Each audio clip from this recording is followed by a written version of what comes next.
meditado nessa palavra desde o dia 1 que aconteceu lá em Quito. Eu tenho meditado em Isaías 66, versículo 1. Fala: o céu é o meu trono e a terra é o estrado dos meus pés. Quem preparará um lugar para que eu possa repousar? Presta atenção, quando Deus decide descansar, quando Deus decide repousar, é porque Ele terminou a obra dele. Deus não descansa porque está cansado. Vocês sabiam disso?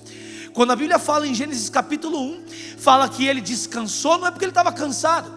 Deus descansou porque havia terminado. Mas Deus descansa só em lugares onde Ele sabe que o povo dele está fazendo algo. Vou repetir isso.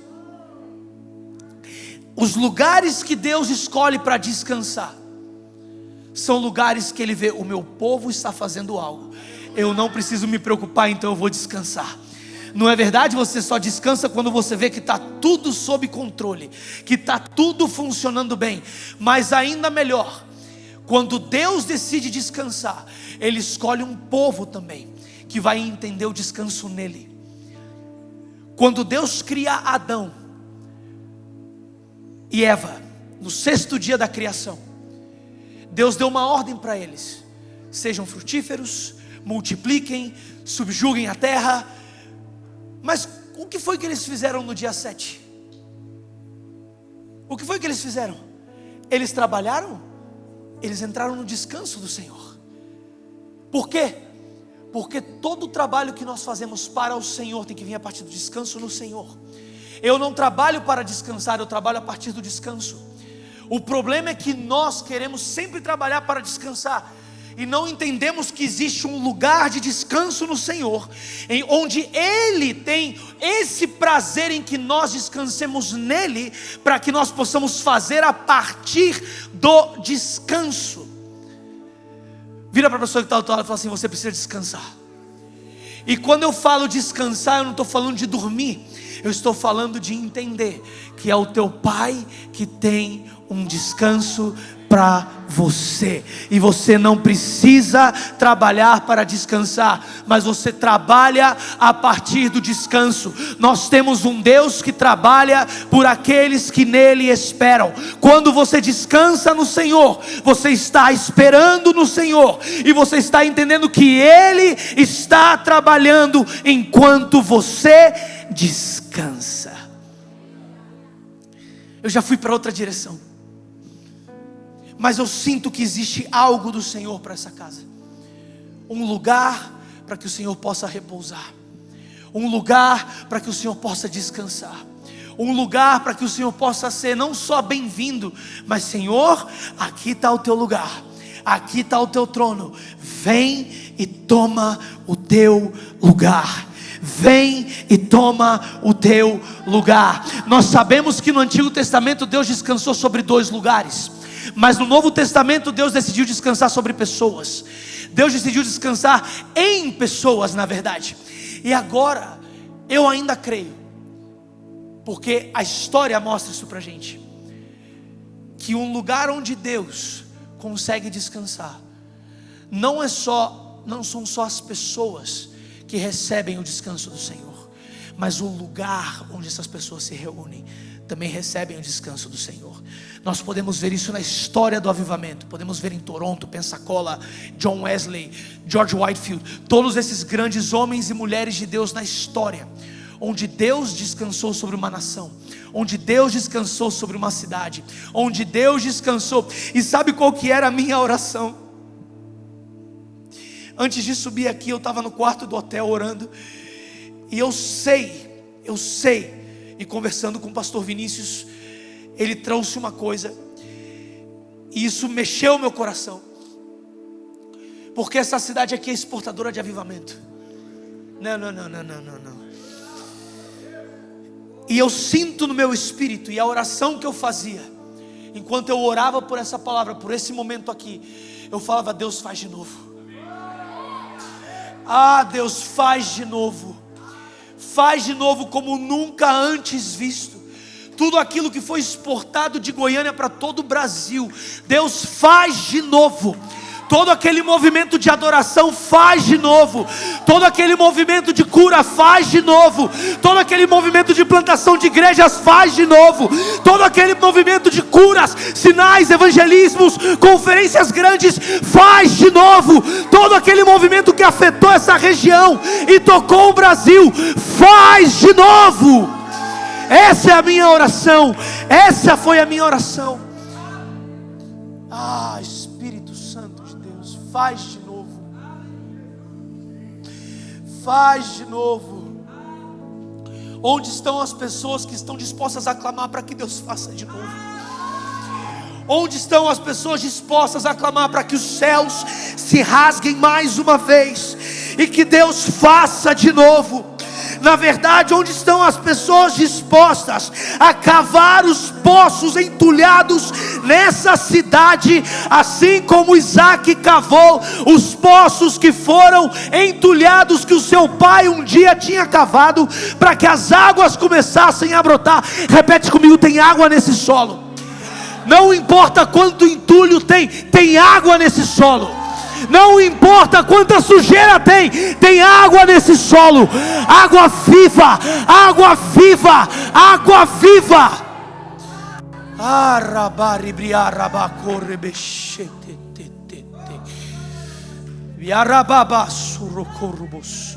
Faz de novo, Senhor. Faz de novo sobre essa terra. Faz de novo sobre essa terra.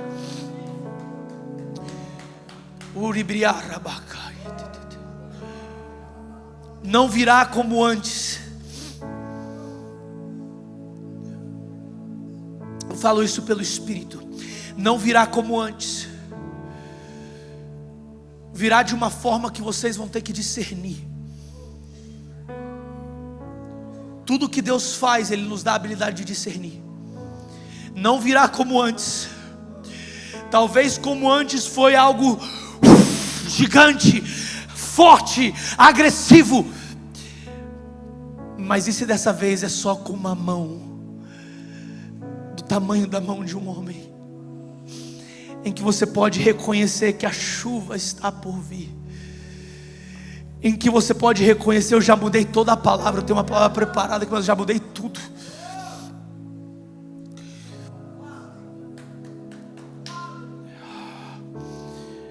Antes de Deus mandar a chuva com Elias, Ele teve que mandar fogo.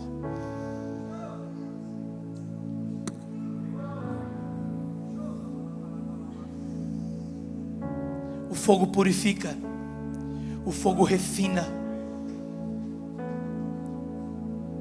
o fogo dá a habilidade de que as coisas se tornem mais maleáveis. Deus vai começar a romper tanta estrutura. Espírito Santo de Deus, Ele vai começar a quebrar, a romper tantas estruturas que nós tínhamos das nossas mentes. Quando algo aconteceu do Senhor há 30 anos atrás, Ele vai começar a romper 40 anos atrás as estruturas que a gente estava acostumado. Porque Ele precisa que a estrutura se adeque ao mover, não ao mover a estrutura. A estrutura tem que se adequar ao mover, não ao mover a estrutura. E quando Elias constrói, olha isso aqui por favor. Quando Elias constrói o altar, ele faz duas coisas. Ele tem dois elementos grandes ali, importantes. O primeiro elemento é a água. Repete comigo: água. Mas isso aqui, o que estava faltando na terra? O que faltou na terra nessa época? Não tinha chuva. Por 3 anos não chovia. E Elias doido vai e oferece o que faltava. E se eu digo que talvez o fogo vai descer quando você oferecer o que falta? O que é que falta é adoração? Eu vou dar adoração. O que é que falta é jejum? Eu vou jejuar mais. O que é que falta é conhecimento da palavra? Eu vou conhecer mais. É tempo de oferecer o que está escasso.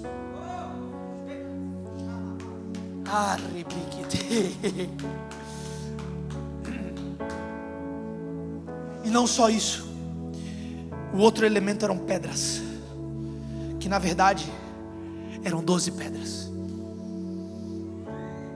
O reino de Israel estava dividido nesse momento. Era o reino do norte e o reino do sul. E Elias está falando: não, a chuva, quando vier, não vai ser só para alguns, vai ser para todos. Não vai ser só para uma casa, vai ser para uma cidade. Não vai ser só para uma casa, vai ser para um estado. Não vai ser para uma casa, vai ser para uma nação. Quando Elias está colocando as 12 pedras, ele está falando: ninguém vai ficar de fora. Ninguém vai ficar de fora do mover do Senhor. Sabe qual é o mais lindo? As pedras não eram iguais. Uma era mais pontiaguda, a outra talvez mais quadrada, a outra talvez mais triangular, a outra talvez mais redonda. Mas ele colocou as 12 pedras. Que significa isso? Unidade do corpo na diversidade do corpo, unidade do corpo na multiforme graça de Deus. Nós não precisamos ser iguais, nós precisamos simplesmente imitar aquele que é o nosso Redentor. Eu não preciso ser igual a você, isso é uniformidade. Nós precisamos unidade na diversidade. Quando Elias coloca as pedras, ele está falando: a gente pode até ser diferente, mas a gente está no mesmo propósito. A gente pode até ser diferente, mas a gente está no mesmo lugar. Eu posso até discordar de você em algumas coisas, mas a nossa regra de fé é essa aqui.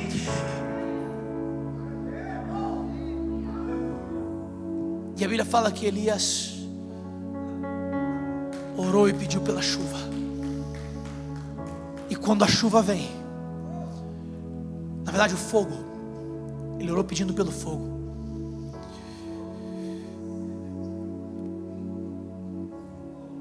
Se você voltar um pouco mais no texto, você vai perceber que Acabe era a 5ª geração de reis que havia destruído os altares do Senhor. Acabe era a 5ª geração, e a Bíblia fala que Acabe foi pior que todos os outros, porque não só ele destruiu o altar do Senhor, ele erigiu, ele levantou altares a Baal.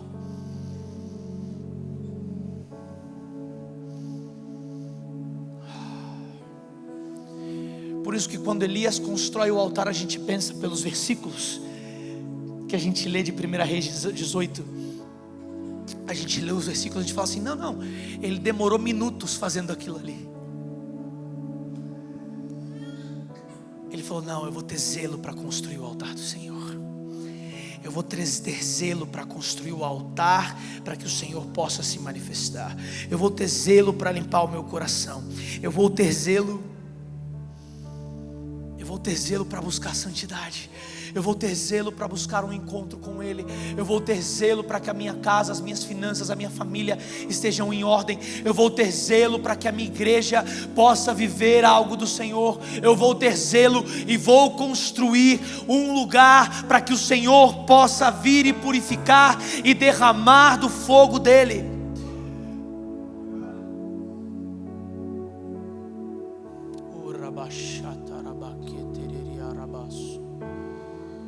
A Bíblia fala que Elias foge. E quando ele foge, ele vai para a caverna. Eu já mudei tudo, pastor.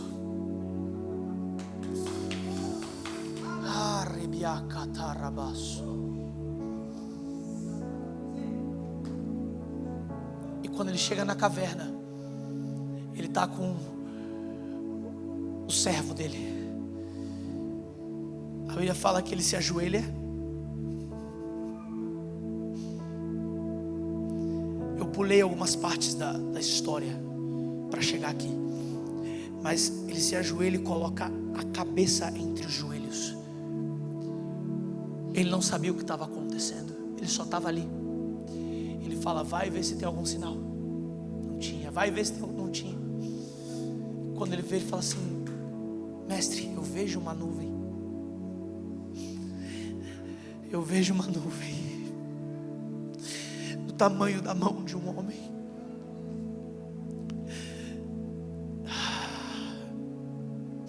Sabe que muitas vezes Deus nos dá sinais que nós não podemos reconhecer, porque a gente acha que o sinal é muito pouco perto daquilo que Ele prometeu derramar. Não, vocês não estão me entendendo.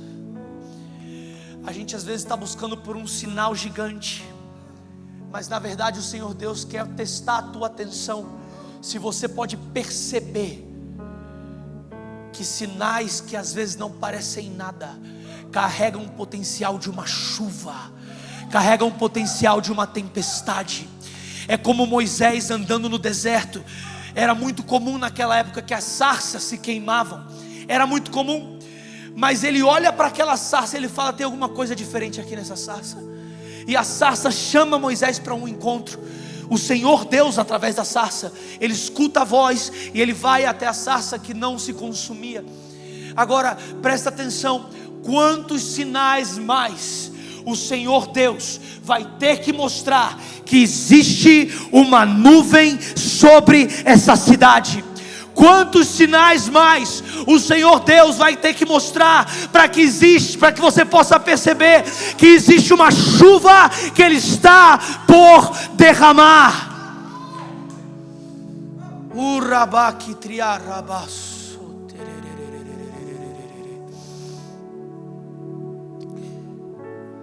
Ah, Espírito Santo de Deus, nos ensina a discernir os sinais. Nos ensina a discernir os sinais. Nos ensina a discernir que não é uma nuvem gigante talvez, mas é uma nuvem do tamanho da mão de um homem, que está posicionada e cobrindo essa cidade, cobrindo essa nação. Nos ajuda a discernir essa nuvem. E quando o servo vê a nuvem, Elias nem viu a nuvem. Você já percebeu isso no texto? Elias nem vê a nuvem, quem vê é o servo. E Elias fala para ele: você viu uma nuvem? Viu uma nuvem, então vai lá para Acabe e avisa que vai chover de novo.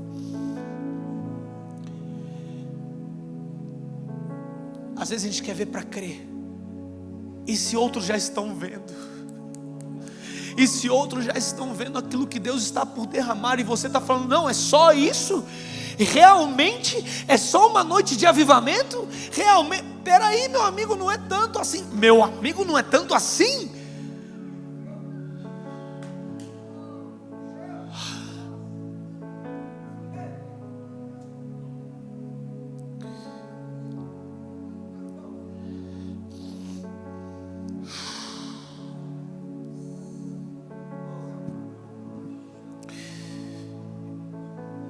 E eu sinto do Senhor que existe algo que Deus está derramando sobre essa casa.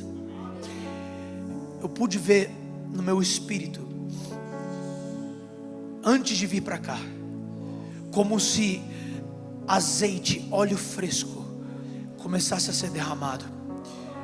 Eu via como óleo do Senhor sendo derramado sobre as cabeças de cada um aqui.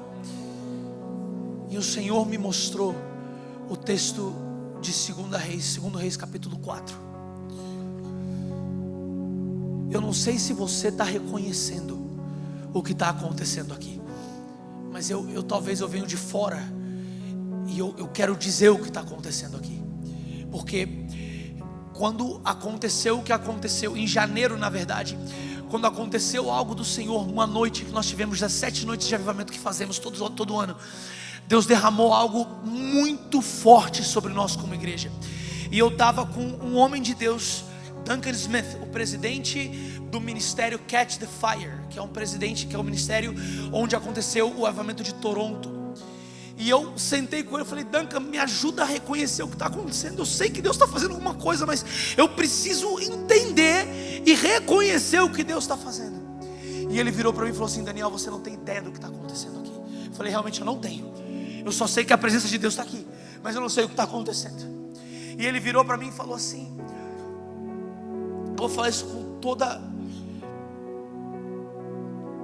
Eu não quero que vocês mal interpretem o que eu vou falar, mas eu vou falar o que ele falou. Se Toronto não tivesse existido, as pessoas estariam pegando aviões para vir para cá, para Quito, porque eu estou fazendo aqui. E eu fiquei surpreendido. Eu falei: Deus, não é tanto assim. Não é tanto assim. E nesse dia, não é tanto assim, não é tanto assim. 2 semanas depois a presença de Deus caiu e explodiu. Mas agora deixa eu trazer uma coisa para vocês. aqui existe tanta unção. Eu preciso dizer isso para vocês. Existe tanta unção. Existe uma atmosfera carregada da unção. A atmosfera está carregada. E eu preciso que vocês peçam: o Espírito Santo me dá o entendimento para poder ver e sentir e discernir aquilo que o Senhor está fazendo na minha casa. Eu não quero ficar alheio àquilo que o Senhor está fazendo na minha casa. E eu oro agora, assim como Eliseu orou, para que os seus olhos sejam abertos, para que você possa ver e entender aquilo que Deus está fazendo nessa casa. Existe tanto óleo, tanto azeite, que a atmosfera está carregada da unção. Vocês não estão entendendo. E eu estou falando agora, e algumas pessoas já estão começando a sentir no teu espírito o fogo do Espírito Santo queimando agora. Enquanto eu falo, existem pessoas que estão, eu sinto até pessoas que estão com doenças internas, gastrite, coisas assim, e Deus está tocando agora. Por quê? Porque é a atmosfera que está carregada da presença de Deus. E a palavra que eu escutei do Senhor, Pastor Vinícius, Pastora Érica, equipe pastoral, eu quero submeter essa palavra a vocês. A palavra que eu escutei do Senhor é tempo de exportar a unção. É tempo de exportar o azeite. É tempo de que outras pessoas possam vir e pegar do azeite dessa casa.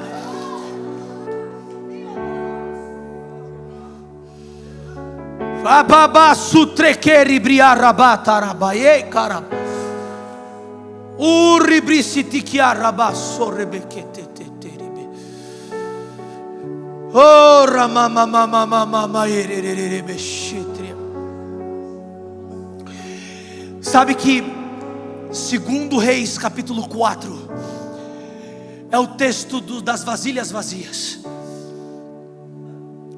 Quando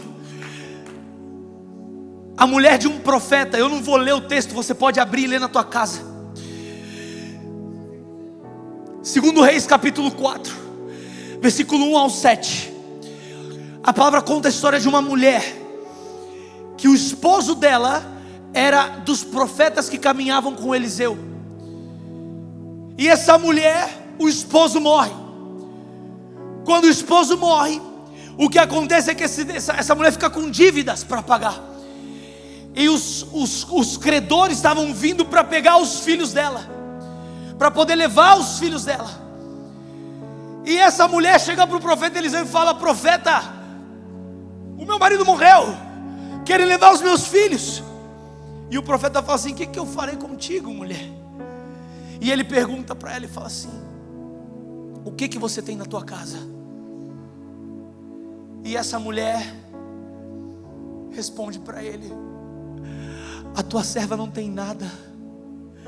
A primeira resposta dela é focar: não tem nada. Mas aí ela lembra: eu tenho uma vasilha cheia de azeite. Sabe qual é o problema? Deus muitas vezes nos pergunta, assim como Jesus perguntou para os discípulos: o que é que vocês têm na mão? A gente fala: Deus, a gente não tem nada, mas eu tenho uma vasilha ali, de azeite ali. Eu tenho um pão, eu tenho 5 pães, eu tenho 2 peixes. Meu amigo, deixa eu falar uma coisa para você. Você precisa observar o que você tem na tua casa. Você precisa olhar o que Deus está fazendo aqui na tua casa, aqui. Deus está fazendo coisas em outras igrejas, sim. Deus está fazendo coisas em outras casas, sim. Mas você também precisa entender o que Deus está derramando aqui, agora. Essa mulher falou assim: não tem nada. Porque talvez ela estava pensando em coisas superficiais. E talvez você fala: talvez na minha casa não tem muita coisa, porque a igreja tal tem um LED melhor. Coisas superficiais. A igreja tal tem um estacionamento melhor. Coisas superficiais. Mas deixa eu te falar: aqui existe vasilha e aqui existe azeite. O que é que o Senhor tem depositado nessa casa? É unção, é cura, é adoração, é um culto cheio da presença de Deus, é a manifestação do Espírito Santo. Essa é a vasilha que o Senhor tem derramado sobre essa casa. Não foque naquilo que não tem. Deus não pode trabalhar com aquilo que você não tem. Deus, Ele trabalha com aquilo que você já tem. O que você tem? É manifestação da presença, nem que seja um pouquinho. É com isso que Ele vai trabalhar.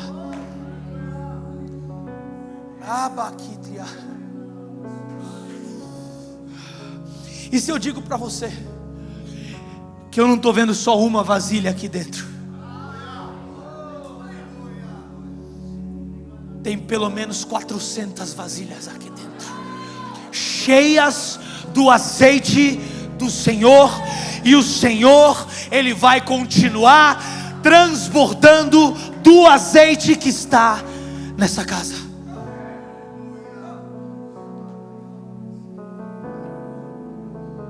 Sabe a segunda coisa que essa mulher fez? O profeta falou para ela: você tem um azeite, faz o seguinte agora, vai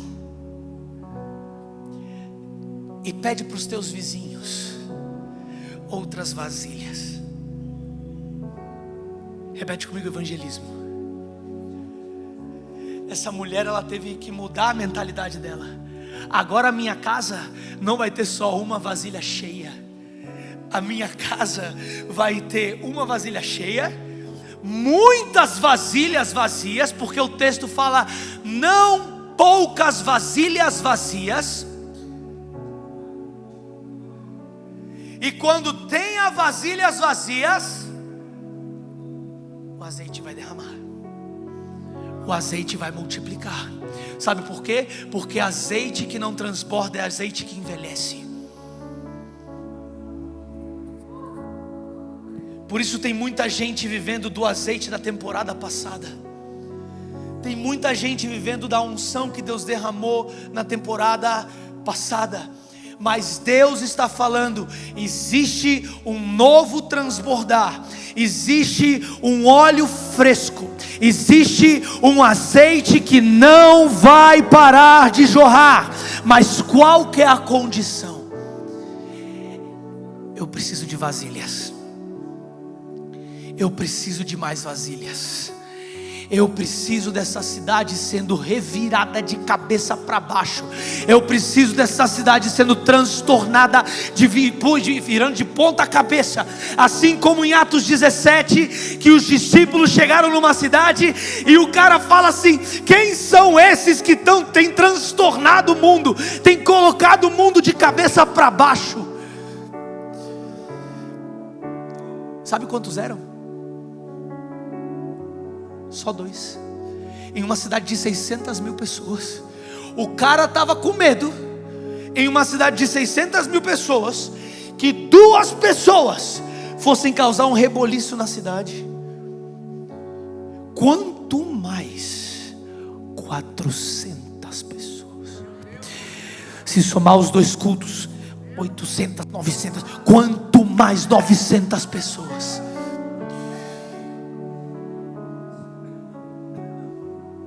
Agora, uma vez que... E quão desconfortável é para essa mulher, né? Bater na porta. Ô amiga, presta aí um vaso. Por quê? Não, só me empresta.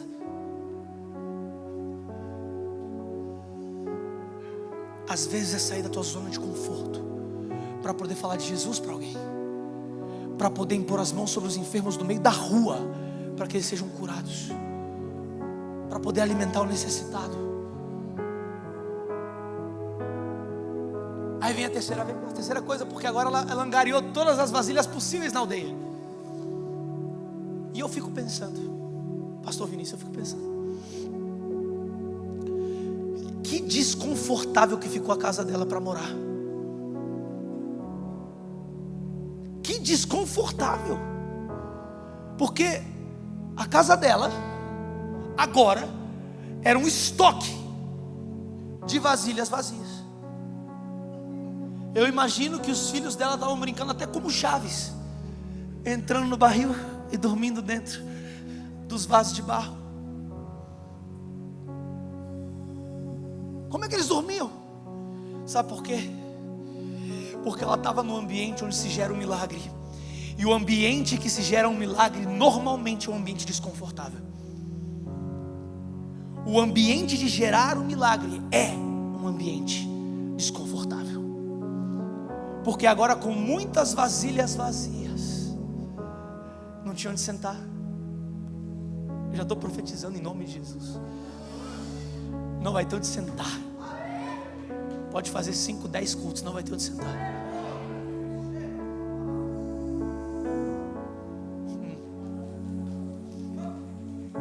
Não vai ter onde, vai ficar desconfortável. Vocês estão preparados para ficar desconfortável? Porque é nesse ambiente que Deus está gerando um milagre. É nesse ambiente que ninguém sabe, ninguém está vendo. As vizinhas falaram: para que essa mulher foi pegar vasos de todo mundo? Ninguém sabe o que está acontecendo ali dentro, mas o azeite está sendo multiplicado. O azeite está sendo transbordado. O azeite está sendo depositado em mais vasilhas. Repete comigo: eu não posso reter o azeite. Tenho que transbordar o azeite em mais alguém. Eu tenho que transferir a unção que Deus me deu para mais alguém. Eu tenho que liberar aquilo que Deus me deu. Você tem que liberar aquilo que Deus tem te dado para mais pessoas.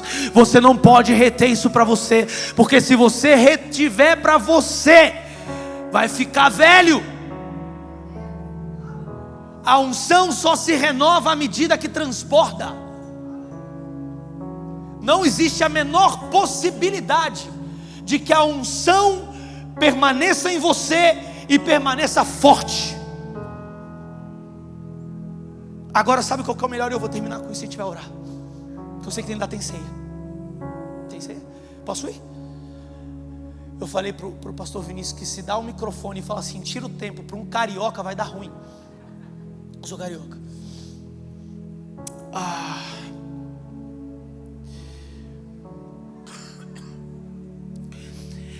Essa mãe vira para os filhos e fala assim: meninos, traz mais vasilha. E os meninos falam assim: mamãe, acabou. Sério, vocês já foram em toda a aldeia e não tem mais vasilha? Não tem. É sério, vocês já pediram? Agora, por que acabou a vasilha? Eu não sei. Talvez as vizinhas não quiseram mais emprestar, para não, sabe, quando empresta não me devolve. Talvez as vizinhas, talvez os moleques mentiram para a mãe, não sei. Só que o texto fala que a vasilha acabou.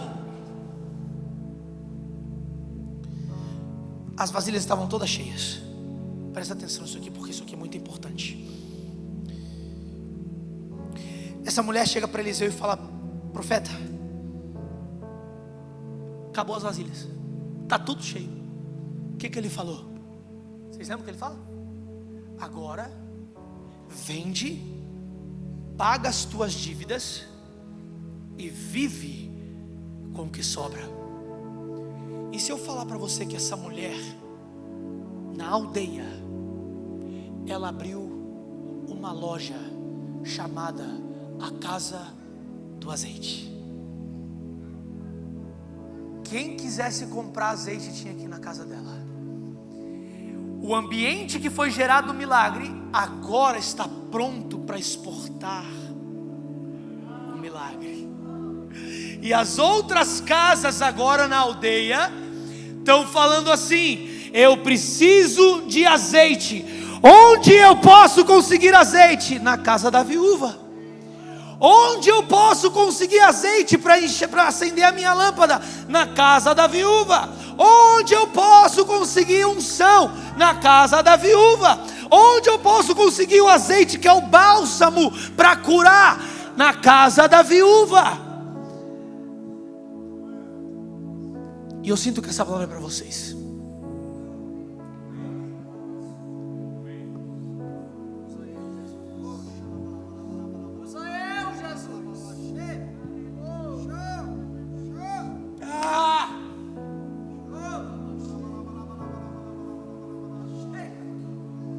Onde eu posso conseguir unção? Vai lá na Emaús. E eu declaro na autoridade do nome de Jesus, eu estava sentindo isso. A unção atrai recursos, Vini. A unção atrai recursos. Não é a habilidade de comunicar, não é a unção que atrai recursos. Por quê? Porque agora as pessoas vinham e compravam dessa mulher.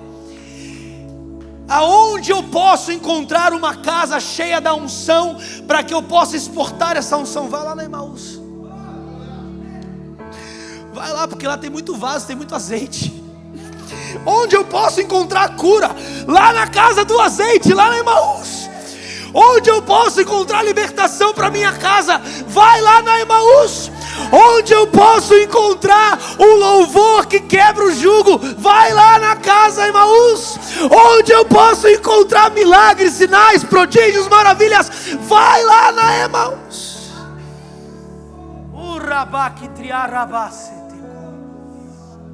Ei,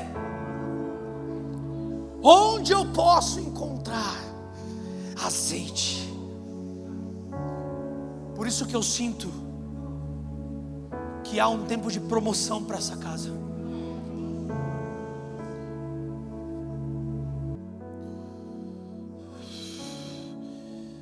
A palavra que eu sinto no meu espírito é 4 anos em 4 meses. Os tempos vão começar a acelerar, mas de uma forma não normal. Não é aquela velocidade que vocês estão acostumados. É algo que o Espírito vai começar a aumentar a velocidade. Eu não sei se vocês já entraram num avião que saiu atrasado, mas chegou a tempo. Já fizeram isso? Eu já entrei anteontem num avião que saiu atrasado, mas chegou a tempo. E no meio do voo começava, e turbulência, e o avião para cá, e o avião para lá, e eu chacatarrabacorre, essa coisa não vai cair porque eu tenho que pregar. E a turbulência avançando, e eu sem medo, e eu vai aqui, vai ali. É assim que Deus vai fazer. Parece que vai estar numa turbulência, porque vocês não estão atrasados, mas Deus está redimindo tempos, Deus está redimindo propósitos, Deus está redimindo o horário, o relógio vai começar a acelerar, e vocês vão começar a ver uma aceleração para uma promoção.